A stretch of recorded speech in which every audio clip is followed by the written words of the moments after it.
बोलो विष्णु भगवान की जय। बोलो बृहस्पति देव की जय। बृहस्पति व्रत की साधारण विधि बताती हूँ। इस दिन बृहस्पतिवार के दिन पूजन होता है। दिन या रात में एक ही समय भोजन करें, पीले वस्त्र धारण करें तथा पीले या पुष्पों का से चढ़ाएं। भोजन में चने की दाल आदि का होना चाहिए। नमक नहीं खाना चाहिए। पीले रंग के फूल, चने की दाल, पीले कपड़े तथा पीला चंदन से ही पूजन करना चाहिए। पूजन के पश्चात कथा सुननी चाहिए। इस व्रत के करने से बृहस्पति का अति प्रसन्न होते हैं, धन और पुत्र लाभ होता है। इस व्रत में केवल केले का ही पूजन किया जाता है। स्त्रियों के लिए व्रत एक बहुत प्रचलित व्रत है। अब कथा सुनिए। एक राजा थे जिनके घर में अन्न और धन की कोई कमी नहीं थी, परंतु उसकी स्त्री बहुत ही कृपण थी। वह किसी भिखारी को कुछ भी नहीं देती थी, सारे दिन घर के काम काज में ही लगी रहती थी। एक समय साधु महात्मा बृहस्पतिवार के दिन उनके द्वार पर आए और आके भिक्षा की याचना की। उस समय स्त्री घर के आंगन को लीप रही थी। इसी कारण साधु महात्मा से कहने लगी कि हे महाराज, इस समय तो मैं लीप रही हूँ, आपको कुछ नहीं दे सकती, फिर किसी अवकाश के समय आना। साधु महात्मा खाली हाथ चले गए। कुछ दिन के पश्चात वह साधु फिर आए, उसी तरह भिक्षा मांगी। रानी उस समय लड़के को खिला रही थी। कहने लगी, हे महाराज, क्या करूँ, अवकाश ही नहीं है, इसलिए आपको कुछ नहीं दे सकती। तीसरी बार महात्मा आए तो उन भी उसी तरह उनको टालना चाहा, परंतु महात्मा कहने लगे, यदि तुमको बिल्कुल अवकाश हो जाए तो तुम मुझको भिक्षा दोगी। रानी कहने लगी, हाँ महाराज, यदि ऐसा हो जाए तो बहुत ही कृपा होगी। साधु महात्मा कहने लगे, अच्छा, मैं तुमको एक उपाय बताता हूँ। बृहस्पतिवार को खूब दिन चढ़ने पर उठो, सारे घर में झाड़ू आदि लगाकर कूड़े को एक तरफ इकट्ठा कर दो। घर में चौका मत लगाओ। फिर स्नान आदि करके घर वालों को कह दो कि हजामत आदि अवश्य बनाए। रसोई बनाकर चूल्हे के पीछे रखो, सामने कभी न रखो। सायकाल को बहुत अंधेरा होने के पश्चात दीपक जलाया करो तथा बृहस्पतिवार को पीले वस्त्र कभी मत धारण करो, न ही पीले चीज़ों का भोजन करो। यदि ऐसा करोगी तो तुमको घर में कोई काम काज नहीं करना पड़ेगा। रानी ने ऐसा ही किया। बृहस्पतिवार को खूब दिन चढ़ने पर उठी, झाड़ू आदि लगाकर कूड़े को एक तरफ इकट्ठा कर दिया। पुरुषों ने भी हजामत आदि बनवाई। भोजन बनाने के पश्चात चूल्हे के पीछे रख दिया। उसके पश्चात वह हर बृहस्पतिवार को ऐसा ही करती रही। अब कुछ दिन के बाद उनके घर में खाने तक का दाना भी नहीं रहा और भोजन के लिए दोनों समय तरसने लगे। राजा रानी से कहने लगा कि तुम यहाँ पर रहो, मैं दूसरे देश को जाऊँ हूँ, क्योंकि यहाँ पर सब मनुष्य मुझे जानते हैं, इसलिए कोई कार्य नहीं कर सकता। देश चोरी परदेश भीख बराबर है। ऐसा कहकर राजा परदेश चला गया और वह जंगल में जाता और लकड़ी काट कर लाता तथा शहर में बेचता। इसी प्रकार जीवन व्यतीत करने लगा। राजा के घर रानी और दासी दुखी रहने लगी। किसी दिन भोजन मिलता, किसी दिन पानी पीकर ही रह जाती। एक बार जब रानी और दासी को 7 रोज बिना भोजन के व्यतीत हो गया तो रानी ने अपनी दासी से कहा, हे दासी, यहाँ पास के नगर में मेरी बहन रहती है, वह बड़ी धनवान है, इसी कारण तू उसके पास जा और वहाँ से 5 शेर बेजर ला, जिससे कुछ समय के लिए गुजारा हो जाएगा। इसी प्रकार रानी की आज्ञा मानकर दासी उसकी बहन के पास गई। उस समय रानी की बहन पूजा कर रही थी, क्योंकि उस रोज बृहस्पतिवार था। जब दासी ने रानी की बहन को देखा तो वह बोली, हे रानी, मुझे तुम्हारी बहन ने भेजा है, मेरे लिए 5 शेर बेजर दे दो। इसी प्रकार दासी ने कई बार कहा, परंतु रानी ने कुछ उत्तर नहीं दिया, क्योंकि वह उस समय बृहस्पतिवार के व्रत की कथा सुन रही थी। इसी प्रकार जब बांदी को किसी प्रकार का उत्तर नहीं मिला तो वह बहुत दुखी हुई तथा क्रोध भी आया। और लौटकर अपने गांव में रानी के पास आकर बोली, हे रानी, तुम्हारी बहन तो बहुत आदमनी है। वह छोटे मनुष्यों से बात नहीं करती। जब मैंने उससे कहा तो उसने किसी प्रकार का उत्तर नहीं दिया। रानी बोली, उसका कोई दोष नहीं है। जब बुरे दिन आते हैं तब कोई सहारा नहीं देता। अच्छे बुरे का पता आपातकाल में ही लगता है। जैसी ईश्वर की इच्छा होगी वैसा ही होगा। ये सब हमारे भाग्य का दोष है। उधर उस रानी ने देखा कि मेरी बहन की दासी आई थी, परंतु मैं उससे नहीं बोली, इसलिए वह बहुत दुखी हुई होगी। यह सोचकर, कहानी को सुनकर और विष्णु भगवान का पूजन समाप्त करके वह अपनी बहन के पास के घर चल दी और जाकर अपनी बहन से कहने लगी कि हे बहन, मैं बृहस्पतिवार का व्रत कर रही थी, परंतु तुम्हारी दासी आई थी। जब तक कथा होती है, जब तक नए उठते हैं और नए ही बोलते हैं, इसलिए नए में बोली, कहो दासी क्यों आई थी। रानी बोली, बहन, हमारे घर में अनाज नहीं था। वैसे तो तुमसे कोई बात छिपी नहीं है, इसी कारण मैंने दासी को तुम्हारे पास 5 सेर बेजल लेने को भेजा था। रानी बोली, बहन देखो, बृहस्पति देव भगवान सबकी मनोकामना पूर्ण करते हैं। शायद तुम्हारे घर में अनाज रखा हो। इसी प्रकार के वचन रानी ने सुने तो वह घर के अंदर गई और उसे वहाँ एक घड़ा बेजल मिल गया। तब रानी और बांदी प्रसन्न हुई और दासी कहने लगी, हे रानी, देखो, वैसे तो हमको भोजन नहीं मिलता है, इसलिए हम आज ही व्रत करते हैं। अगर इस व्रत की विधि पूछ ली जाए तो हम उसे अवश्य किया करेंगे। तब उस रानी ने अपनी बहन से पूछा कि बहन, बृहस्पतिवार के व्रत की कथा क्या है तथा यह व्रत कैसे करना चाहिए। रानी की बहन ने कहा कि हे बहन, के व्रत में चने की दाल, मुनक्का से विष्णु भगवान का केले का जड़ में पूजन करें तथा दीपक जलावें, पीला भोजन करें तथा कहानी सुने। इसी प्रकार करने से गुरु भगवान प्रसन्न होते हैं, अन्न धन पुत्र देते हैं, मनोकामना पूर्ण करते हैं। इसी प्रकार से रानी और दासी दोनों ने निश्चय किया कि वह बृहस्पति भगवान का पूजन अवश्य करेंगी। 7 रोज बाद जब बृहस्पतिवार आया तो उन्होंने व्रत रखा था। गुड़सराल में जाकर चना, बीन तथा उसकी दाल से केले का जड़ तथा विष्णु भगवान का पूजन किया। अब पीला भोजन कहाँ से आए। बेचारी बड़ी दुखी हुई, परंतु उन्होंने व्रत किया था, इसी कारण गुरु भगवान प्रसन्न हुए और 2 थालों में सुंदर पीला भोजन लेके आए और दासी को देकर बोले, हे दासी, यह भोजन तुम्हारे और रानी के लिए है, तुम दोनों भोजन करना। दासी भोजन पाकर बहुत प्रसन्न हुई और रानी से बोली, भोजन कर लो। रानी को इस विषय में कुछ पता नहीं था, इसलिए वह बोली, अरे दासी, तू ही भोजन कर ले, क्यों हमारी व्यथी पे हंसी उड़ाती है। दासी बोली, एक महात्मा भोजन देके गए हैं। रानी कहने लगी कि वह भोजन तेरे लिए ही देके गए हैं, तू ही भोजन करना। दासी कहने लगी कि वह महात्मा हम दोनों को 2 थालों में भोजन देके गए हैं, इसलिए हम और तुम दोनों साथ साथ भोजन करेंगे। इसी प्रकार रानी और बांदी दोनों ने गुरु भगवान को नमस्कार करके भोजन प्रारंभ किया तथा वह हर प्रत्येक बृहस्पतिवार को गुरु भगवान का व्रत और विष्णु भगवान का पूजन करने लगी।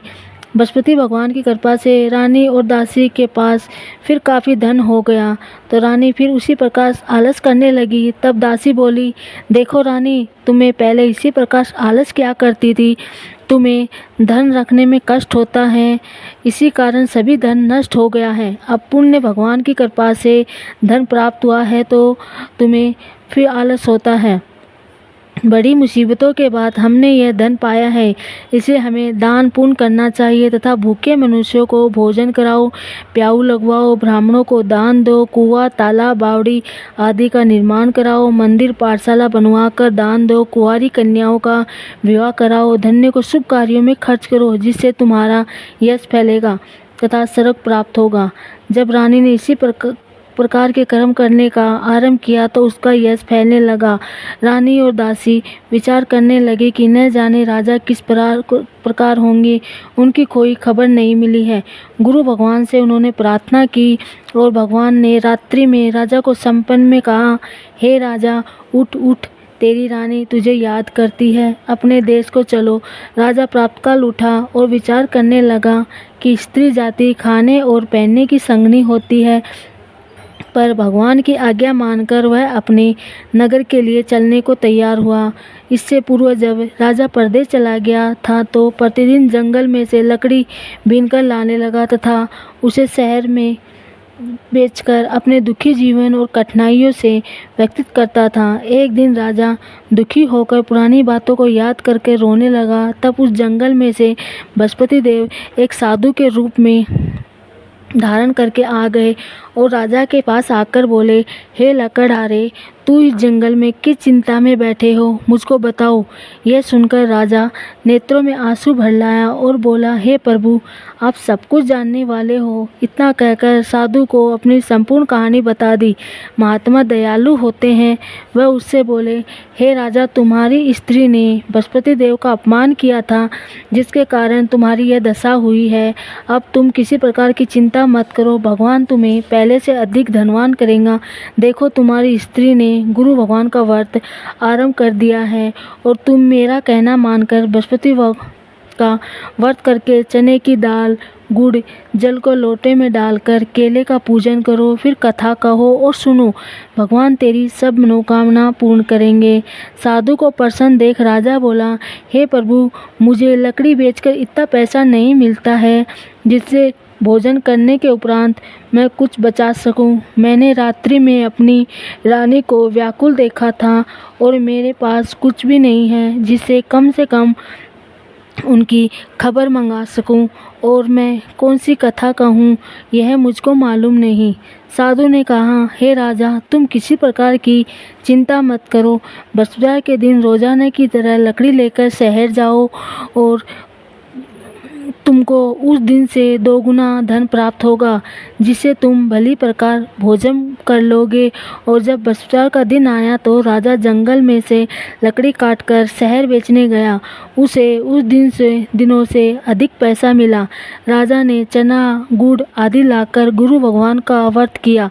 उस दिन से उसकी सभी कठिनाइयाँ दूर होने लगी, परंतु जब दोबारा गुरुवार का दिन आया तो वह व्रत करना भूल गया। इसी कारण बृहस्पति भगवान नाराज हो गए। उस दिन से उस नगरी के राजा ने विशाल यज्ञ का आयोजन किया था तथा शहर में यह घोषणा करा दी कि कोई भी मनुष्य अपने घर में भोजन न बनावे। समस्त जनता मेरे यहाँ भोजन करने आवे। इसकी आज्ञा को जो न मानेगा उसको फांसी की सज़ा दी जाएगी।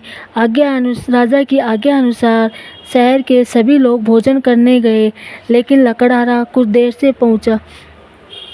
इसे राजा उनको अपने साथ लिवा ले आए और ले जाकर भोजन करा रहे थे कि रानी की दृष्टि उस खूंटी पर पड़ी जिन पर उनका हार लटका रहता था। वह वहां पर दिखाई नहीं दिया।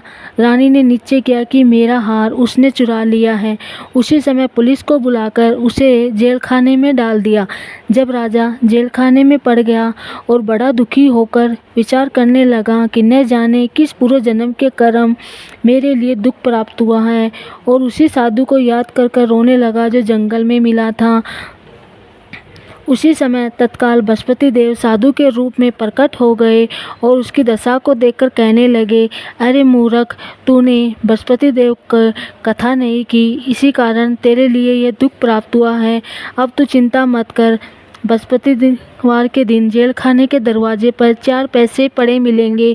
उससे तू बृहस्पतिवार का पूजन करना, तेरे सभी कष्ट दूर हो जाएंगे। बृहस्पतिवार के दिन उसे 4 पैसे मिले। राजा ने कथा की और उसी रात्रि को बृहस्पति देव ने उस नगर के राजा के संपन्न में कहा, हे राजा, तुमने जिस आदमी को जेल खाने में बंद कर दिया है वह निर्दोष है, उसे छोड़ देना। रानी का हार उसी खूंटी पर लटका हुआ है। अगर तू नहीं छोड़ेगा तो मैं तेरे राज्य को नष्ट कर दूंगा। इसी प्रकार के रात्रि के संपन्न को देख राजा प्रातःकाल उठा और खूंटी पर हार को देखकर लकड़हारे को बुलाकर क्षमा मांगी तथा राजा को यथायोग्य सुंदर वस्त्र आभूषण देकर विदा किया। अब राजा नगर के निकट पहुंचा तो उसे बड़ा ही आश्चर्य हुआ। नगर में पहले से अधिक बाग, तालाब, कुएं, बहुत सी धर्मशाला, मंदिर आदि बन गए थे। राजा ने पूछा, यह किसका बाग धर्मशाला है? तो नगर के लोग कहते हैं कि यह बांदी और रानी के हैं। तो राजा को और भी आश्चर्य हुआ तथा गुस्सा भी आया।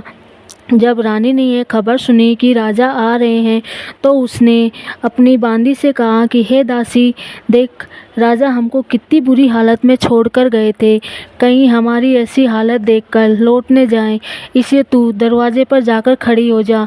आज्ञा अनुसार दासी दरवाजे पर खड़ी हो गई और जब राजा आए तो उन्हें लिवा लाई। तब राजा ने क्रोध कर अपनी तलवार निकाली और पूछने लगे कि यह धन तुम्हें कैसे प्राप्त हुआ है? तो उन्होंने कहा, हमें तो बृहस्पति देव के प्रभाव से प्राप्त हुआ है। राजा ने निश्चय किया कि 7 रोज बाद तो सभी बृहस्पति देव का पूजन करते हैं, परंतु मैं रोजाना दिन में 3 बार कहानी कहा करूँगा तथा रोज व्रत किया करूँगा। अब हर समय राजा के दुपट्टे में चने की दाल बंधी रहती थी तथा दिन में 3 बार कहानी कहता। एक दिन राजा ने निश्चय किया कि चलो अपनी बहन के पास हो आए। इसी प्रकार निश्चय कर राजा घोड़े पर सवार होकर अपनी बहन के यहाँ जाने लगा। मार्ग में देखा कि कुछ आदमी एक मुर्दे को लेकर जा रहे थे। उन्हें रोककर राजा कहने लगा, अरे भैया, तुम मेरी बृहस्पतिवार की कहानी सुन लो। वे बोले, लो, हमारा तो आदमी मर गया है, इसको अपनी कहानी की पड़ी है। परंतु कुछ आदमी बोले, अच्छा कहो, हम तुम्हारी कहानी सुनेंगे। राजा ने दाल निकाली और जब कहानी आदि हो पाई कि मुर्दा हिलने लगा। जब कहानी समाप्त हो गई तो वह राम राम कहकर खड़ा हो गया। आगे मार्ग में उसे एक किसान खेत में हल चलाता मिला। राजा ने उसे देखा और उससे बोला, अरे भैया, तुम मेरी बृहस्पतिवार की कहानी सुन लो। किसान बोला, जब तक मैं तेरी कहानी सुनूंगा जब तक 4 हैया जोत लूँगा। जा अपनी कहानी किसी और को सुना। इसी प्रकार राजा आगे चलने लगा। राजा के हटते ही बैल पछाड़ खाकर गिर गया तथा पेट में बहुत ज़ोर से दर्द होने लगा। उसी समय उसकी माँ रोटी लेकर आई थी। उसने देखा, अपने पुत्र से सब हाल पूछा तो उसके बेटे ने सब हाल कह दिया। तो बुढ़िया माई दौड़ी दौड़ी घुड़सवार राजा के पास आ गई और उससे बोली, मैं तेरी कहानी सुनूंगी तथा तू मेरे खेत पर चलकर कहना। राजा ने बुढ़िया माई के खेत पर कहानी कही, जिससे वह बैल उठकर खड़ा हो गया और किसान के पेट का दर्द बंद हो गया। अब राजा अपनी बहन के कुशलपुर पहुंच गया तो बहन ने अपने भाई की खूब मेहमानी की। दूसरे दिन जब राजा प्रातःकाल उठा तो देखने लगा कि सब लोग भोजन कर रहे हैं। राजा ने अपनी बहन से कहा कि कोई मनुष्य है जिसने भोजन नहीं किया हो और वह मेरी बृहस्पतिवार की कहानी सुन ले। बहन बोली, हे भैया, यह देश ऐसा ही है, यहाँ प्रथम सब लोग भोजन करते हैं। अगर कोई पड़ोस में है तो देखकर आऊँ हूँ। वह ऐसा कहकर देखने चली गई, परंतु उसे ऐसा कोई व्यक्ति नहीं मिला जिसे भोजन नहीं किया हुआ है। अतः वह एक कुमार के यहाँ गई जिसका लड़का बीमार था। उसको मालूम हुआ कि उनके यहाँ 3 दिन से किसी ने भोजन नहीं किया। रानी ने अपने भाई की कहानी सुनने के लिए कुम्हार से कहा। वह तैयार हो गया। राजा ने वहाँ जाकर बृहस्पतिवार की कहानी की, जिससे सुनकर उनका लड़का ठीक हो गया। अब राजा की प्रशंसा होने लगी। एक दिन राजा ने अपनी बहन से कहा, हे बहन, हम अपने घर को जाएंगे, तुम भी तैयार हो जाओ। यह बात सुनकर राजा की बहन ने अपने सास से कही। सास बोली, हाँ, तू चली जा, परंतु अपने लड़के को मत ले जाना, क्योंकि तेरे भाई की कोई संतान नहीं है। बहन ने अपने भैया से कहा, हे भैया, मैं तो चलूँगी, परंतु बालक नहीं जाएंगे। राजा बोला, जब बालक ही नहीं जाएंगे तो तुम मेरे साथ जाकर क्या करोगी? तब बड़े दुखी मन से राजा अपने नगर को लौट आया और राजा ने आकर अपनी रानी से कहा, हम निर्वंशी राजा हैं, हमारा मुख देखने का धर्म नहीं है और कुछ भोजन आदि नहीं किया। रानी बोली, हे राजा, बृहस्पति देव ने हमें सब कुछ दिया है, हमें संतान भी अवश्य देंगी। उसी रात्रि को बृहस्पति देव ने राजा के संपन्न में कहा, हे राजा, उठ, सभी सोच को त्याग दे, तेरी रानी गर्भ से है। राजा को यह समाचार सुनकर बहुत खुशी हुई तथा 9वें महीने में उसके 2 पुत्र पैदा हुए। तब राजा रानी से बोला, हे रानी, स्त्री जाति बिना भोजन के रह सकती है, बिना कहे नहीं रह सकती। जब मेरी बहन आए तो तू उससे कुछ ना कहना। यह सुनकर रानी ने हाँ कह दी। जब राजा की बहन ने यह समाचार सुना तो वह बहुत खुशी हुई तथा बधाई लेकर अपने भाई के यहाँ आई। तभी रानी कहने लगी कि घोड़े चढ़ के नहीं आई, गधे चढ़ के आई। राजा की बहन बोली कि भाभी, मैं इस प्रकार से न कहती तो तुम्हें संतान कैसे प्राप्त होती। बृहस्पति देव ऐसे ही हैं, जैसी जिनकी मनोकामना होती है सभी को पूर्ण करते हैं।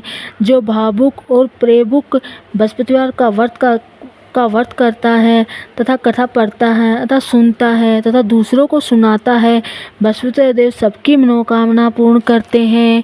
बोलो विष्णु भगवान की जय।